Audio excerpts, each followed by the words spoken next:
بسم اللہ الرحمن الرحیم۔ السلام علیکم 7 کلاس عزیز طلباء، امید کرتی ہوں آپ خیریت سے ہوں گے۔ اللہ تعالی ہم سب کو اپنے حفظ و امان میں رکھے۔ عزیز طلباء، اردو کے پہلے 2 لیکچر میں ہم نے نظم قائد اعظم کی پڑھائی کی تھی اور ساتھ کتاب کا کام، اس کے علاوہ املاء کے الفاظ معنی الفاظ جملے کیے تھے۔ آج ہم لوگ اس نظم کی تشریح کریں گے۔ نظم قائد اعظم کے اشعار کی تشریح میں پہلا شعر ہے ہمارے پاس: تیری ہی ہمتوں سے آزاد ہم ہوئے ہیں، خوشیاں ملی ہیں ہم کو، دلشاد ہم ہوئے ہیں، آباد ہے تجھی سے یہ گلستان ہمارا۔ جی، اس شعر کی تشریح کرنے سے پہلے سب سے پہلے ہم نظم کا نام لکھیں گے۔ نظم کا نام ہے ہمارے پاس قائد اعظم، اس کے بعد اس کے شاعر کا نام لکھیں گے۔ یہ نظم جو سی ہے صوفی غلام مصطفیٰ تبسم نے لکھی ہے۔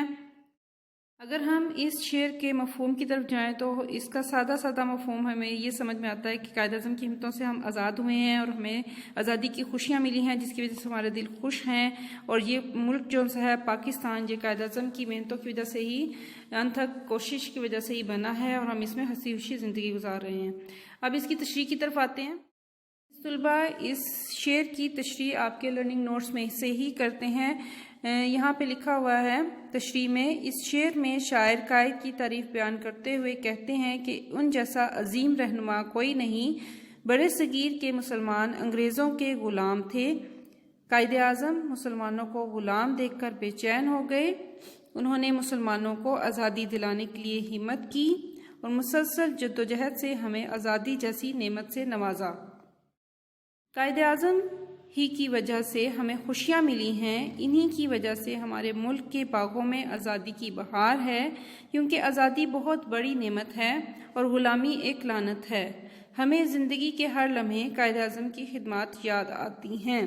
جی، یہ اس شعر کی تشریح تھی جو کہ آپ کے لرننگ نوٹس میں موجود ہے، یعنی کہ قائد اعظم کی ہمتوں کی وجہ سے ہمیں جو آزادی کی خوشیاں ملی ہیں اور ہمارے دل خوش خرم زندگی گزار رہے ہیں اور یہ ملک آباد ہے، یہ سب قائد اعظم کی انتھک محنتوں کا نتیجہ ہے۔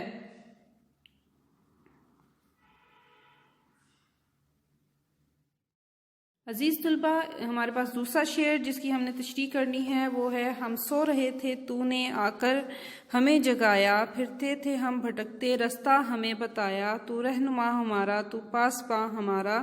اس میں بھی نظم کے نام میں ہم قائد اعظم کا نام لکھیں گے اور شاعر کا نام لکھیں گے صوفی غلام مصطفیٰ تبسم۔ تشریح کرنے سے پہلے اگر ہم اس کا مفہوم دیکھیں تو ہمیں یہ صاف نظر آ رہا ہے کہ ہم سو رہے تھے تو نے آ کر ہمیں جگایا، پھرتے تھے ہم بھٹکتے رستہ ہمیں بتایا، یعنی کہ ہم غلامی کی زندگی گزار رہے تھے اور غلامی کی نیند سو رہے تھے، اور قائد اعظم نے ہمیں غلامی کی نیند سے بیدار کر کے آزادی کا رستہ دکھایا، اور وہی ہمارے رہنما ہیں اور وہی ہمارے حفاظت کرنے والے ہیں۔ آئیے اس کی لرننگ نوٹ سے تشریح کی پڑھائی کرتے ہیں۔ اس شعر میں شاعر کہتے ہیں کہ برصغیر کے مسلمان خواب غفلت میں پڑے ہوئے تھے، انہیں غلامی کا احساس تک نہ تھا۔ قائد اعظم نے آ کر ان میں آزادی کا شعور بیدار کیا اور مسلمانوں کو بتایا کہ آزادی سے بڑھ کر کوئی نعمت نہیں ہے۔ مسلمان اپنی آزادی کی راہ گم کر چکے تھے اور ان کو احساس زیاں ہی نہ تھا کہ وہ غلامی کی زندگی گزار رہے ہیں۔ قائد اعظم نے اپنی قیادت میں مسلمانوں کو آزادی کے راستے پر گامزن کیا اور ہمیں الگ تشخص دیا۔ قائد اعظم ہمارے رہبر اور رہنما ہیں، ان کی یاد ہمیشہ ہمارے دلوں میں تازہ رہے گی۔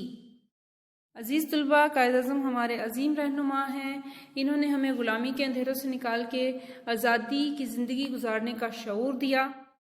اس شعر میں یہ بتایا گیا ہے کہ جب برصغیر کے مسلمان غلامی کی زندگی گزار رہے تھے، انگریزوں کے اور ہندوؤں کے غلام تھے، آزادی سے اپنی رسومات ادا نہیں کر سکتے تھے، اللہ کی عبادت نہیں کر سکتے تھے، اس حالت میں بھی انہیں یہ احساس نہیں تھا کہ وہ غلام ہیں، غلامی کی زندگی گزار رہے ہیں۔ قائد اعظم نے ہمارے اندر آ کے یہ شعور پیدا کیا کہ آزادی کی نعمت ہمیں حاصل کرنی چاہیے اور اس کے لیے کوشش کرنی چاہیے، اور اس کے لیے انہوں نے ہماری رہنمائی کی اور ہماری ہر قدم پہ حفاظت کی۔ قائد اعظم ہمارے عظیم رہنما ہیں، ہمیں اس گلستان کی، اس ملک کی قدر کرنی چاہیے۔ عزیز طلباء، آپ نے اشعار کی تشریح بہت اچھی طرح سے یاد کرنی ہے، اور اس کے لیے ضروری ہے کہ آپ کو شعروں کا مفہوم آتا ہو۔ دونوں شعر آپ نے پڑھنے ہیں اور اس کا مفہوم اپنے الفاظ میں بیان کرنا ہے۔